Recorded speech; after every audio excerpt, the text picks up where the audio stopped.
Let me tell you what Sunday morning actually looks like from inside a man's head. You're in the sanctuary. The worship band is playing. The words are on the screen and you're singing. And then she walks in. Maybe it's the way she's dressed. Maybe it's the way she moves. Maybe it's just the way the light catches her in that particular moment. It doesn't matter. What matters is what happens next. I'm talking about the 3 seconds between the unspeakable thoughts arriving and the shame that follows. Because in those 3 seconds, you go from worshiping God to mentally betraying him in his own house. And she's not alone. She came in with her husband, and you know him.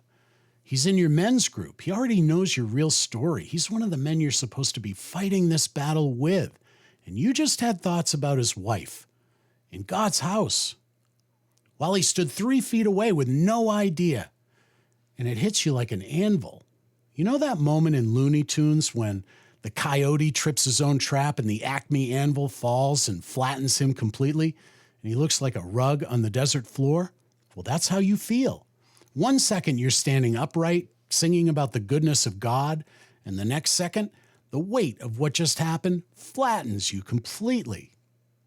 And here's what makes Sunday morning different from the grocery store or the gym or anywhere else this could happen.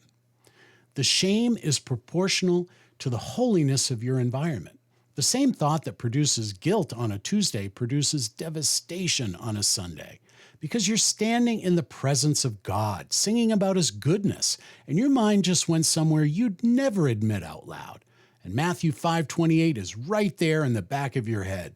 Anyone who looks at a woman lustfully has already committed adultery in his heart. So now, you're not just distracted, you're a sinner standing in the sanctuary, hoping no one can see what just happened inside your head. And here's what I do in that moment.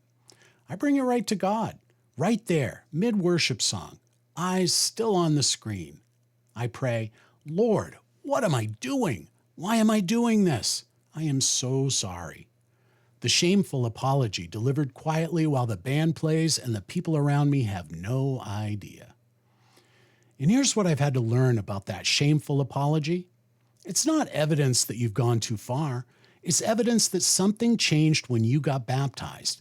The man you were before felt nothing in this moment. No conviction, no apology, no instinct to turn to God. The fact that you turn, even in shame, even mid-worship song, even in the middle of your own failure, well, that's the Holy Spirit.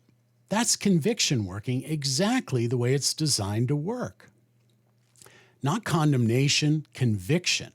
One pushes you away from God, and the other pulls you towards him, even on your worst Sunday morning, even if you're turning towards him in the middle of it.